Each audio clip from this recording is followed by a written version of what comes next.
मागच्या भागामध्ये आपल्या काही गोष्टी दाखवायच्या राहून गेलेल्या. त्यापैकी ही एक भोजन व्यवस्था. मठकरी ग्रामस्थ गुरव जे आपल्या गावी आपल्या देवाला आपल्या घरी घेऊन येतात. सकाळी निघतात घरातून ते आणि रात्री जवळजवळ 1 वाजता घरी पोचत असतील ते. तर मग या मधल्या वेळामध्ये त्यांच्या भोजनाची काहीतरी व्यवस्था करावी अशी कल्पना 4 वर्षापूर्वी आमचे वडील बंधू शरद आणि चुलत भाऊ आमचे बाबू यांच्या मनात ही कल्पना डोकावली आणि त्यांनी हे सुरू केलं. आज जरी ही भोजन व्यवस्था आपल्या खळ्यामध्ये होत असली तरी ती आमचे चुलत बंधू शेखर सावंत यांनी पुरस्कृत केले आहे. म्हणजे म्हणजे असं ठरलंय की भावकीमध्ये कोणी ना कोणीतरी ती पुरस्कृत करायची.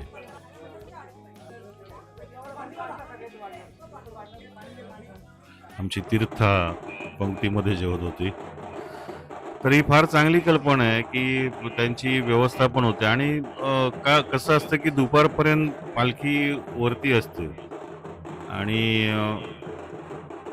आपलं खळं बरं पडतं की आपल्याकडे थोडी उशीर येते पालखी 4 वाजेपर्यंत. तर मग ते बरं पडतं त्यांना की आपल्या खळ्यामध्ये जेवण हे करायला बनवायला आणि वाढायला पण ते बरं पडतं. तर आता ती वेळ आली आहे ज्या गोष्टीसाठी आपण गावी आलोय आणि ज्याची आतुरतेने वाट पाहतोय आपण, ते आमचे कुलदैवत आता आपल्या घरी येईल. मगाशी मी म्हणालो की मी आता इथून निघतोय, मला घरी जावं लागेल कारण हे बापूदादाच्या घरून थेट आपल्याकडे येईल पालखी. आता पालखी निघाले बापूच्या घरातून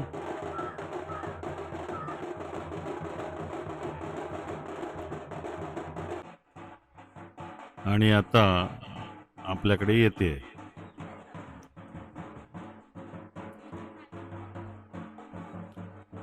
आम्ही सर्वजण तयार आहोत, आतुरतेने वाट पाहतोय.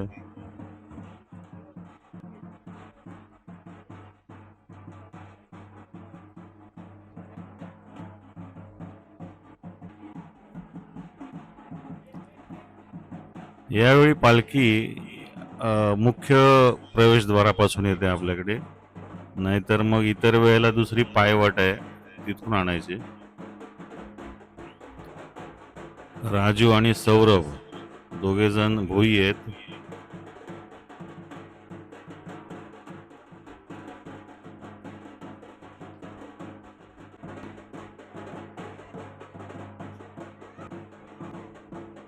आमची मोठी सुनबाई स्वरा औक्षण करते आणि मी पालखीचे पाय धुतोय. पालखीचे पाय धुणं आणि जे भोई आपल्याकडे ही पालखी घेऊन येतात त्यांचे पाय धुणं म्हणजे देवाचं स्वागत केल्यासारखं आहे.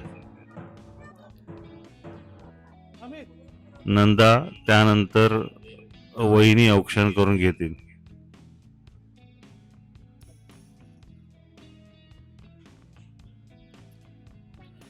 हे पाठीमागे जे उभे आहेत ते आमचे थोरले बंधू.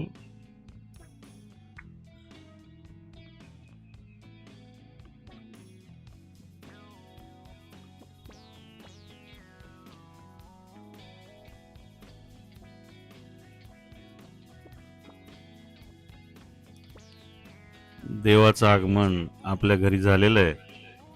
थोडा वेळ जाईल कारण पालखी खालची वाडी फिरून आणि आपले भावकीपैकी काही घरं फिरून आपल्याकडे आले आणि ज्या काही ओट्या भरल्या जातात पालखीमध्ये, देवाच्या ओट्या भरल्या जातात, त्याच्यासोबत जे नारळ अर्पण केले जातात, त्यामुळे पालखीचं वजन खूप वाढतं आणि ते आता इथे थोडं कमी केलं जाईल.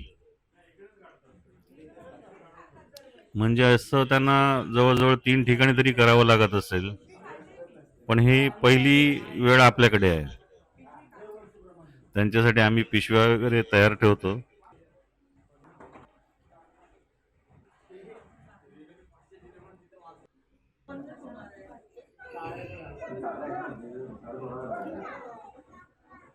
तर आता हा भार कमी केला जाईल, त्यानंतर पूजा होईल.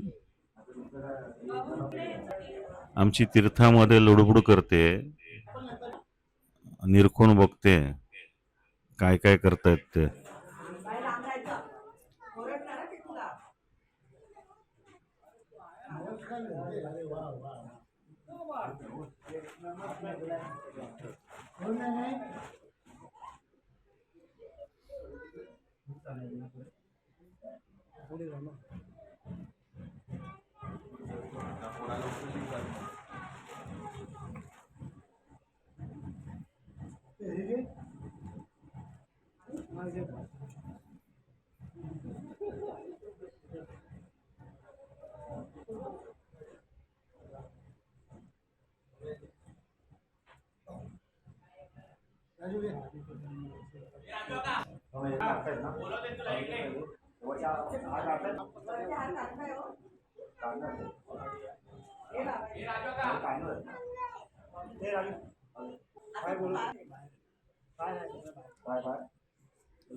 ओट्या, नारळ आणि जे काही हार अर्पण केले होते देवाला, निर्माल्य म्हणतो आपण त्याला, ते सगळं भरून घेऊन जातील ते. आणि मग तिकडे विसर्जन करतील निर्माल्याचं. बऱ्यापैकी आता पालखी हलकी झालेली आहे. आपल्या घरातून नोटांचा हार अर्पण केलाय देवाला.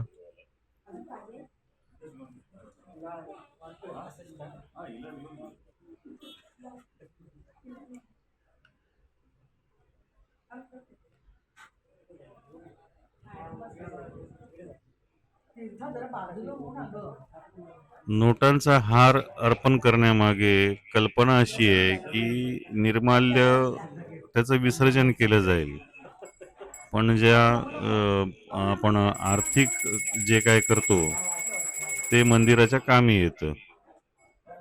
बाकी त्याच्या मागे विशेष कारण असं काय नाही.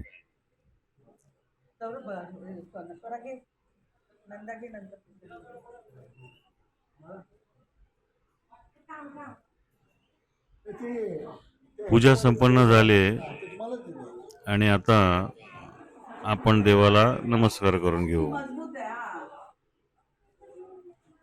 जे कोकणातले नाही आहेत त्यांना हा विचार पडतो की कोकणी माणूस बाबा काय त्याचं असतं एवढं की होळीला गावी जावं लागतं आणि गणपतीला गावी जावं लागतं. तर ही कारण आहेत त्यामागे. आपण वर्षभर देवळात देवाच्या भेटीला जात असतो, पण हा एक दिवस असा आहे की देव आमच्याकडे आमच्या घरी येतो आणि त्यावेळेला आपला दरवाजा बंद नसावा, ही त्या मागची संकल्पना.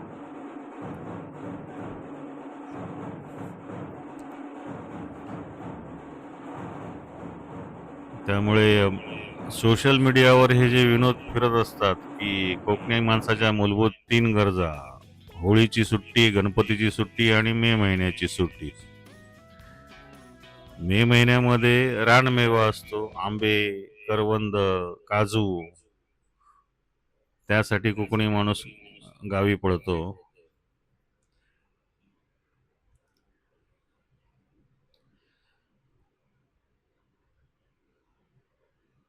सौरभ, स्वरा आणि तीर्था पूजा झाली आहे त्यांची. आता आमची पाळी.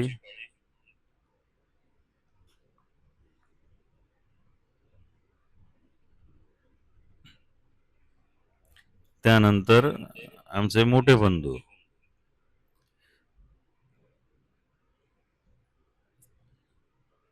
सगळ्यांचा नमस्कार करून झाला की मग गाराणं घातलं जाईल. ज्याने ज्याने ओट्या भरल्या आहेत त्यांच्या यशासाठी आणि आनंदासाठी, चांगल्या आरोग्यासाठी देवाकडे प्रार्थना केली जाईल. आपल्या घरातले हे सर्व सोपस्कर पार पडले की मग पालखी दुसऱ्या घरात जायला तयार. प्रत्येक घरामध्ये हे विधी केले जातात. गावातील सावंतवाडी म्हणजे 2 सावंतवाड्या आहेत, एक धावडेवाडी, अशा सर्व घरांमध्ये पालखी आजच्या दिवशी भेट देते.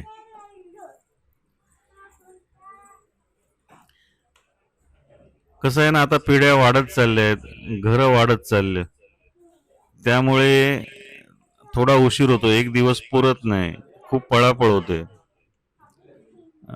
टेम्पोचा वापर केला जातो. पहिलं खांद्यावरनं घेऊन जायचे, आता तसं होत नाही. आमचा एक भाऊबंद आहे, तो गावात दुसऱ्या टोकाला राहतो, तर त्यांच्याकडे जाण्यासाठी पालखी टेम्पोतनं घेऊन जावी लागते. आपण पुढे पाहणारच आहोत.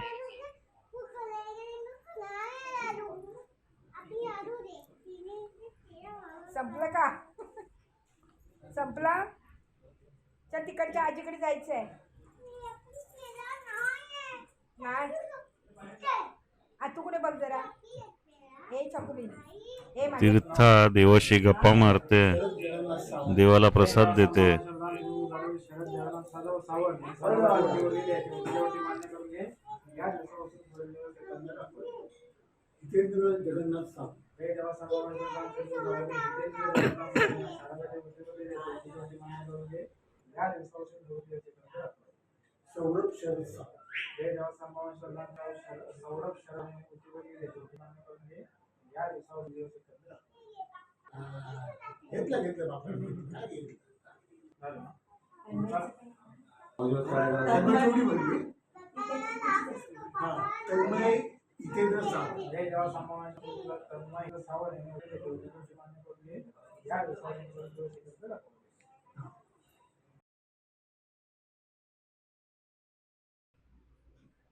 तर आता गाराणं घालून झालंय, आता पालखी दुसऱ्या घराकडे निघेल.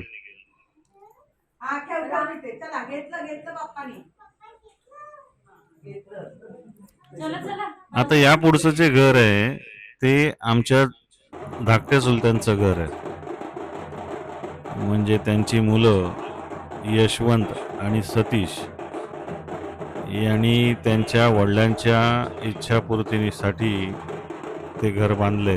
त्यांच्या वडिलांची खूप इच्छा होती, खूप प्रयत्न केले त्याने गावी येऊन घर बांधण्यासाठी, पण ती इच्छा त्यांच्या या 2 मुलांनी पूर्ण केली. आपण भेटूच आता त्यांना.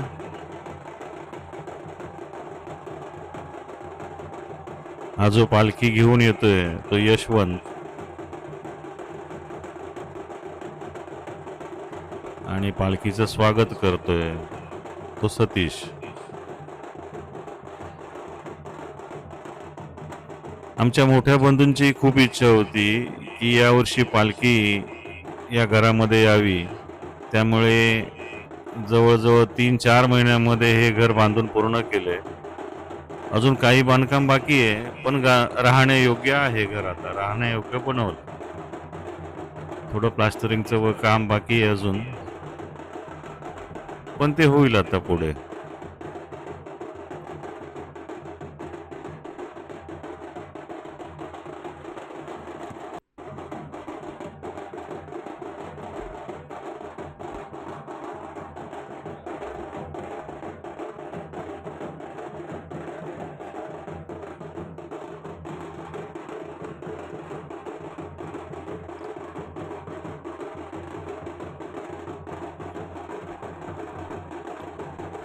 सानियाने औक्षण केलंय. सानिया म्हणजे सतीशची पत्नी, आणि आता पालखी घरात प्रवेश करते.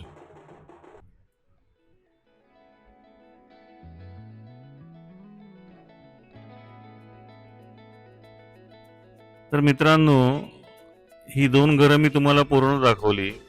पालखीची पूजा कशी केली जाते, घरात कशी येते पालखी, हे दाखवण्याचा प्रयत्न केला. आता याच्या पुढे आपण थोडं घाई करणार आहोत, पटापट सर्व भाग बघणार आहोत. आणि आजचा भाग बनवायचा मुख्य उद्देश असा आहे की संध्याकाळी माळावरती जी पालखी नाचवली जाते ते तुम्हाला दाखवायचं आहे. त्यामुळे संपूर्ण गावातली सर्व घरं आपल्याला घेणं शक्य होणार नाही.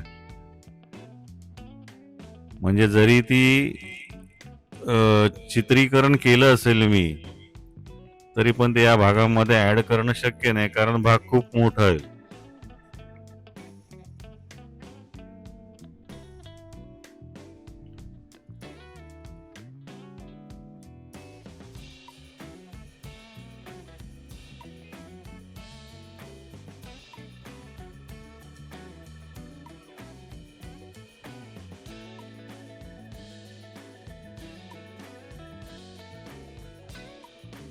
सतीश आणि सानियाचा नमस्कार करून झालाय. आता काकी नमस्कार करतील, त्यानंतर यशवंत आणि मग ओवी.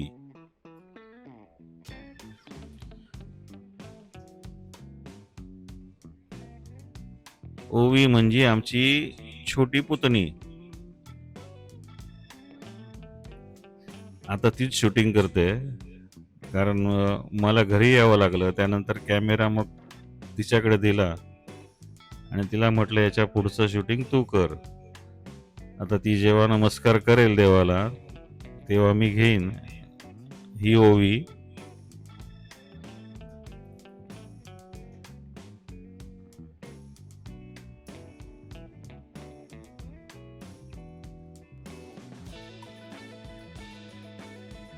तर आता यशवंतच्या घरातून निघून पालखी आली आहे आमचे भास्कर काका आहेत त्यांच्या घरी, आणि इथून मग गावामध्ये शेवटच्या टोकाला जाणार आहोत आपण.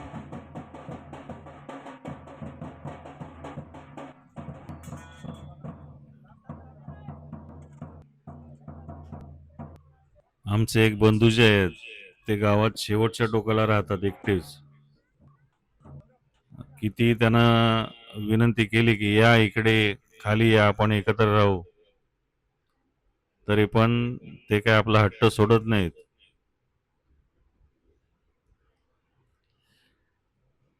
पूर्वी कसं होतं की ही पालखी इथून खांद्यावरून पायवाटेने त्यांच्या घरी घेऊन जावी लागायची, पण आता त्यांच्या घरापर्यंत रस्ता झालाय, त्यामुळे पालखी टेम्पोतून घेऊन जाऊ आपण. त्यामुळे वेळ वाचतो, कारण आता नवीन घरं खूप वाढलेत. जर खांद्यावरून घेऊन जायचं म्हटलं तर त्याच्यामध्ये जवळजवळ 1 तास जातो. हे 15-20 मिनिटात काम होऊन जातं. बरेच जण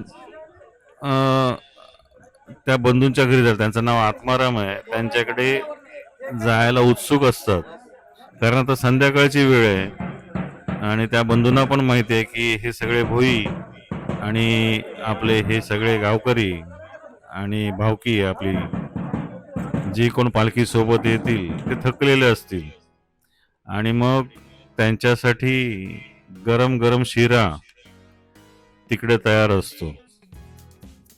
म्हणजे हा तुपातला गरम गरम शिरा आणि त्यासोबत चहा असा फक्कड बेत असतो त्यांच्याकडे.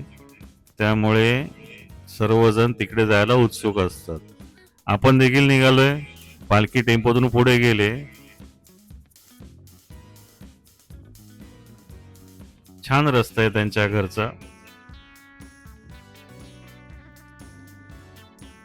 हा रस्ता जो आहे, या रस्त्याने काल आपण गावी आलेलो. उजवीकडे आमचं देऊळ आहे आणि तिथूनच आमचे बंधू आहेत त्यांच्या घरी जायचा हा रस्ता वरती जातो.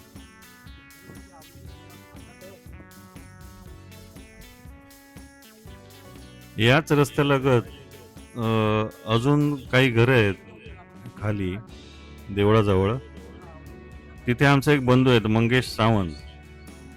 त्यांनी मागचा भाग बघून मला संपर्क केला आणि देवाविषयी बरीच माहिती त्यांनी मला सांगितली,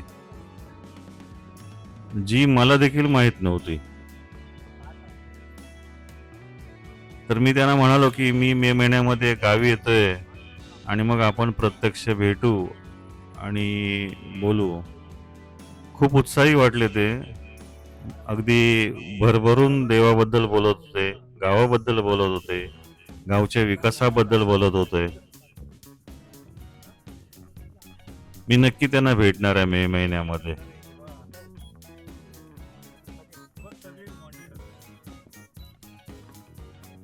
तर हा असा सुंदर वळणावळणाचा रस्ता पार करून आपण आता आमचे बंधू आत्माराम यांच्या घरी पोहोचणार आहोत.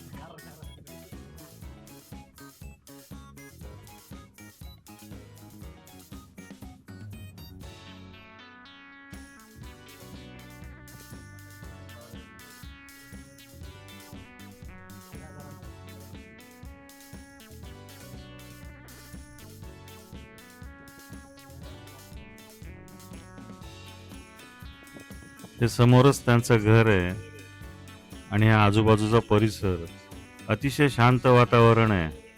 म्हणजे अगदी निवांतपणे ते इथे राहत असते.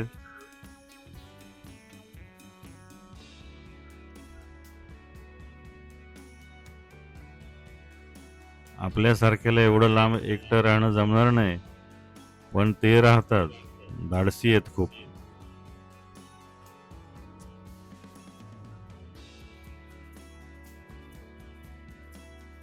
सध्या आमच्या गावामध्ये बिबट्याचा वावर आहे. आजूबाजूला सगळं जंगल आहे, त्यामुळे रात्रीची थोडी भीती वाटते. पण यांना काय वाटत नाही, हे बिंदास फिरत असतात. गावात जे स्थायिक आहेत ते मोटरसायकलवरून वगैरे फिरत असतात गावात. आम्हाला एकदा गाडी समोर बिबट्या आलेला, त्यामुळे आम्ही सगळ्यांना सांगून ठेवलं की बाबा रात्रीच्या वेळा प्रवास टाळा, बाईकवरून प्रवास करू नका. आमच्या तन्मयला सवय आहे. त्याच्या मनात आलं की तो बाईकवरून गावी येतो. तर आता आपण आलोय गावकऱ्यांच्या घरी. ही धावडेवाडी आहे. धावडेवाडीमध्ये पालखीने घरं घ्यायला सुरुवात केली. तर हे पहिलं घर होतं गावकऱ्यांचं. आणि आता सुभाषच्या घरी जाईल पालखी. हा पालखी घेऊन जातो तो सुभाष.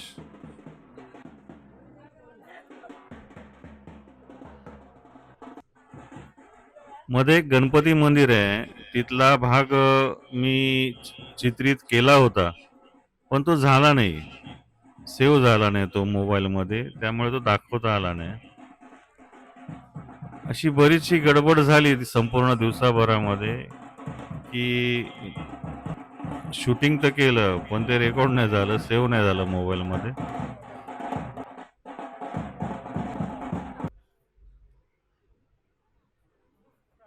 सुभाषच्या घरातून आता पालखी निघते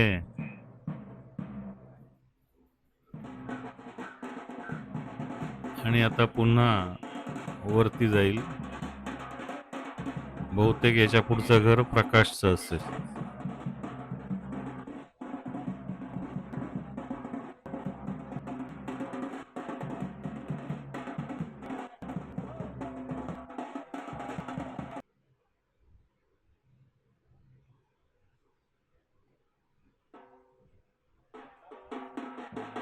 प्रकाशच्या घरातून देखील पालखी निघेल. आता खूप अंधार झालाय, आता संध्याकाळ झाली जवळजवळ, आणि ही पावसाची पाखरं आली आहेत, त्यामुळे लाईट्स बंद कराव्या लागत आहेत. कारण ही पाखरं प्रकाशाला येतात. आपण बघत असाल समोर जो हॅलोजन लावलाय त्याच्यावर किती पाखरं आहेत. तर मी आता इथून निघेन, मी घरी जाणार आहे. कारण मला रात्री माळावरती पालखी नाचवण्याचं शूटिंग करायचं आहे, त्यामुळे थोडा फ्रेश होतो, मी घरी जातो. माझ्या एका चुलत भावाकडे मी पुढचं शूटिंग करण्यासाठी दिलं होतं, पण त्याच्याकडून देखील काही चूक झाली आणि भाग रेकॉर्ड झाले नाहीत ते, त्यामुळे ते दाखवू शकलो नाही. समजून घेतील, कारण सर्व दाखवणं शक्य नाही. मला मुख्य उद्देश आहे की पालखी कशी नाचवली जाते ते तुम्हाला दाखवायचं.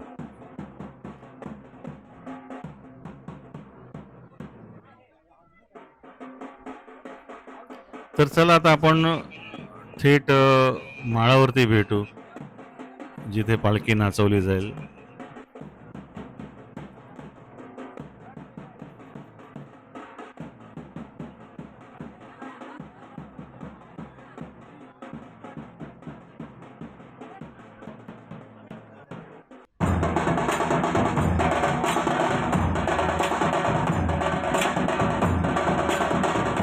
माळावर आलोय आपण.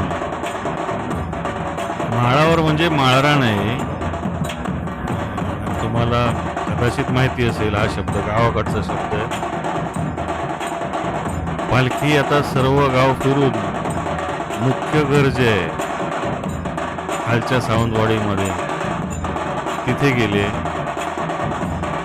तिथे थोडा वेळ विश्रांती करेल आणि निरोपाची पूजा होईल तिथे. त्यानंतर जे वजन वाढले पालखीमध्ये ते कमी केलं जाईल. त्यासाठी थोडा वेळ लागेल. तोपर्यंत गावकऱ्यांचा उत्साह वाढवण्यासाठी आणि त्यांना निरोप देण्यासाठी की बाबा आता देव माळावर यायला तयार आहे, तुम्ही देखील या, त्यासाठी हे वाजन केलं जाते.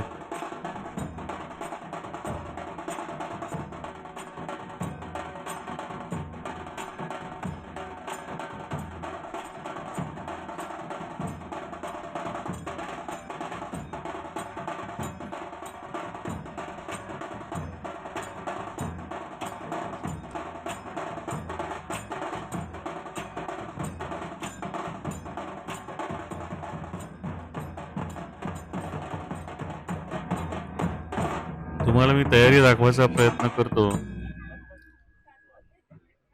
पूर्ण तयारी झाली आहे पालखी नाचवण्यासाठी. देव देखील उत्सुक असेल आता की सर्व गावकऱ्यांसोबत मौज करण्यासाठी, कारण आता निरोपाची वेळ येईल. 12 वाजेपर्यंतच वेळ आहे आपल्याकडे. 12च्या नंतर देव आपले निरोप घेतील आणि पुन्हा मठ गावाकडे रवाना होतील. तरी अशी तयारी झालेली आहे. रांगोळी घातल्यामध्ये मातीवरती वाळू टाकली आहे, जेणेकरून जे पालखी नाचवणारे आहेत त्यांच्या पायाला इजा होऊ नये. मंडळी देखील जमा झालेत. प्रतीक्षा आहे फक्त आता देव कधी येतील.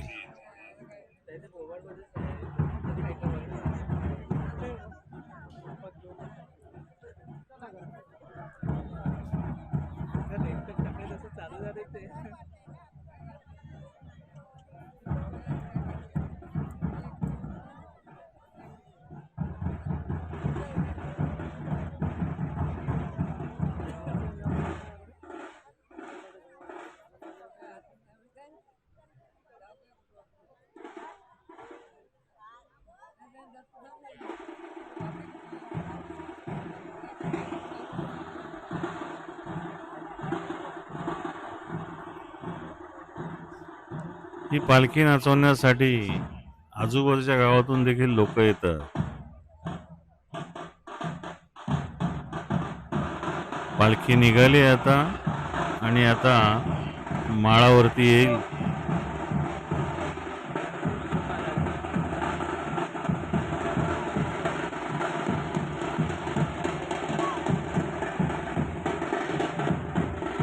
हा बापू दादा.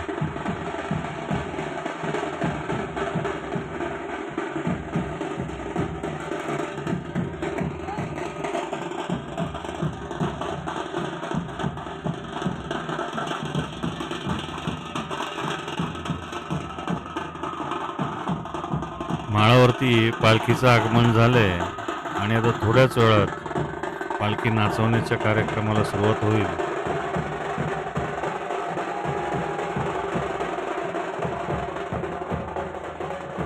अगदी नयनरम्य सोहळा असतो हा. विविध प्रकारे पालखी नाचवली जाते. तुम्ही आता बघालच. अगदी चढाओढ लागते. पालखीच्या अवतीभोवती सगळे तयार आहेत.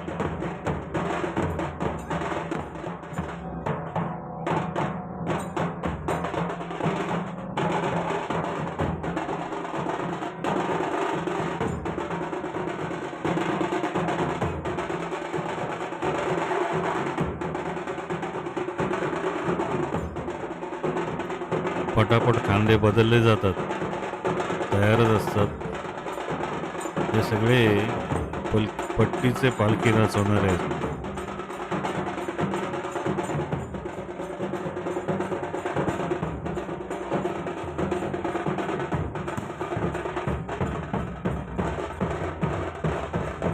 रुपेश आहे आणि जगदीश आहे.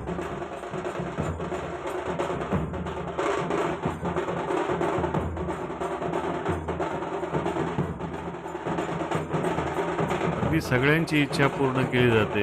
ज्यांना ज्यांना पालखी नाचवण्याची इच्छा आहे त्यांना पालखी नाचवायला दिली जाते.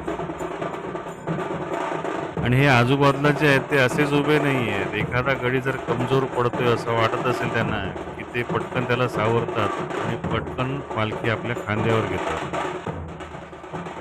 त्यामुळे दोन्ही कामं ते करतात. पालखी नाचवतात देखील, लक्ष देखील ठेवून आहेत.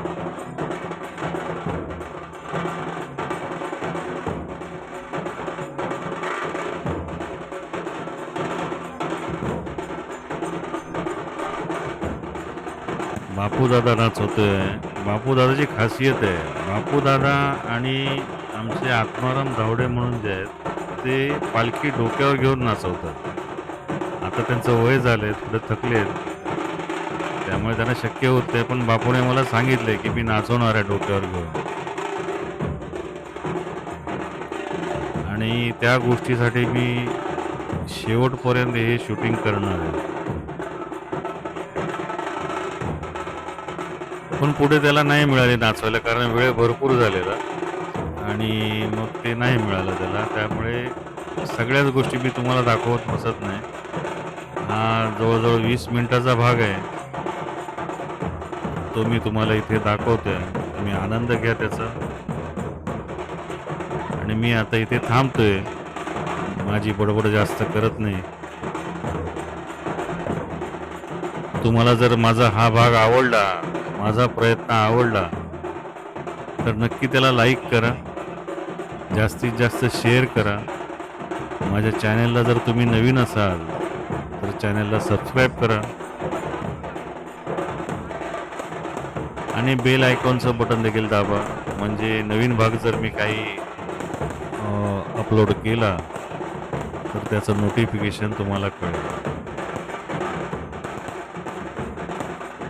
चला तर मग मंडळी, तुम्ही आनंद घ्या, मी आपला थांबतो.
चला तर मग मित्रांनो, आता थांबायची वेळ झाली आहे. 12 वाजून गेलेत आणि देवाची निघायची वेळ झाली आता.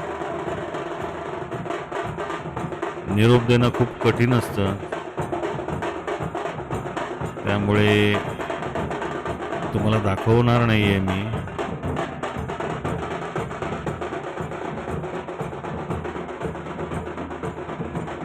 जेवढं शक्य होईल तेवढं मी दाखवायचा प्रयत्न केला आणि आता थांबायची वेळ आली आहे.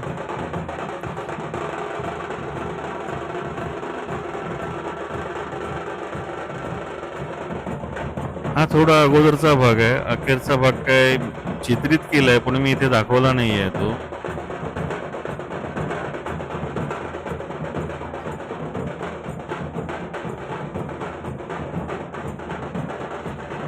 वास्तविक आता उद्या आमच्या गावी पूजा आहे आणि पूजेमध्ये नमन देखील आहे.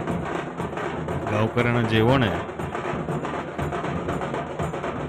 मी पूजेचा काही भाग आणि जे नमन होतं त्याचा काही भाग चित्रित केलेला, पण तो आजचा हा भाग पण मोठा झालाय त्यामुळे मी तो काही ते दाखवला नाहीये.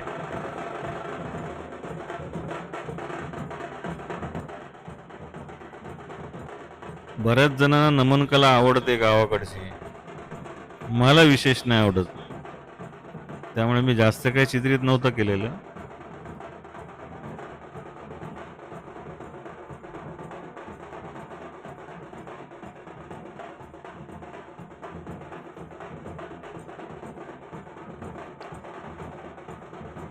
तुमच्या मुलांनी खूप छान व्यवस्था केलेली यावर्षी.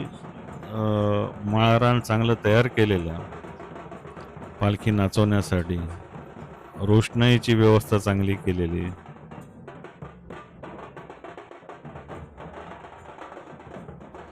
त्यामुळे सगळ्यांना व्यवस्थित आनंद लुटता आला.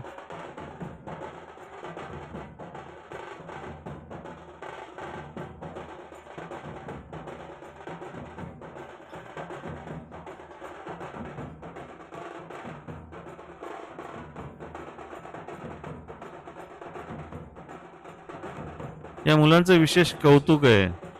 दिवसभर पालखी गावभर घेऊन फिरले, त्यानंतर आता इथे नाचवत आहेत आणि उद्या पूजा आहे, त्याच्या कामासाठी देखील ते हजर राहतील आणि त्यानंतर पटापट मुंबईला पळतील, कारण नोकऱ्या पण तेवढ्याच महत्वाच्या आहेत.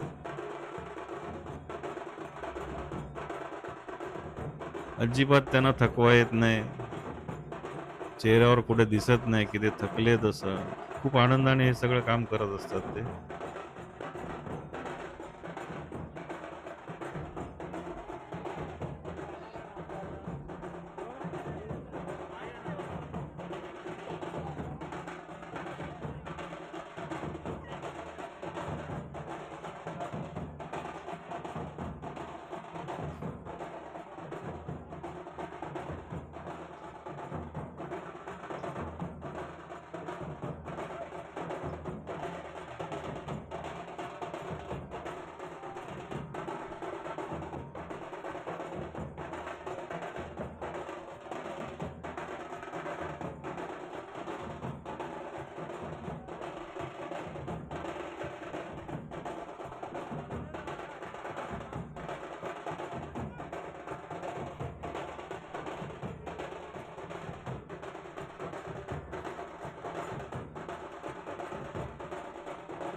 तर मित्रांनो, आपला 5 दिवसाचा मुक्काम संपवून आता आपण परत मुंबईकडे निघणार आहोत.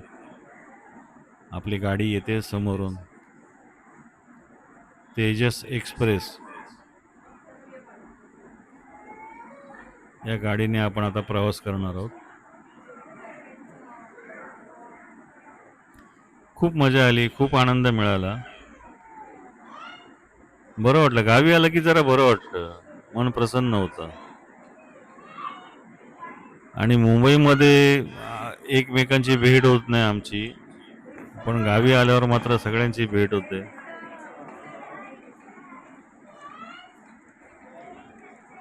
मुंबईमध्ये सगळे नोकरी कामधंद्यात बिझी असतात आणि लांब लांब राहतात बरेच जण. आमच्या भावकीपैकी बरेच जण नालासोपारा, विरार, वसई अशा ठिकाणी राहतात. मी राहतो पनवेलला. त्यामुळे मुंबईत सगळ्यांची भेट घेणं शक्य होत नाही.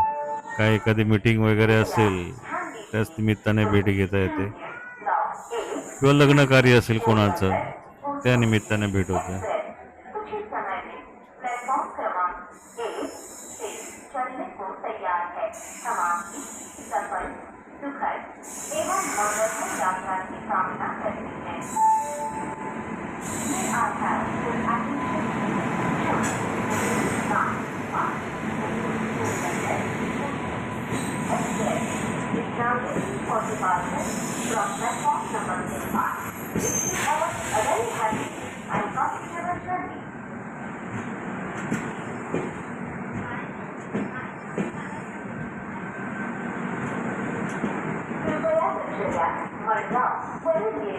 मुंबई छत्रपती शिवाजी महाराज टर्मिनसला जाणारी गाडी number 221220 Madgaon Mumbai Chhatrapati Shivaji Maharaj terminus platform क्रमांक 2 वर आली आहे. या गाडीनं आगमन झालेल्या प्रवाशांचं आम्ही इथे स्वागत करतो. कृपया प्रवास सुरू झाला आपला मुंबईकडचा. आता भेटू आपण पुढच्या भागात. तोपर्यंत सगळ्यांना टाटा, बाय बाय, नमस्कार.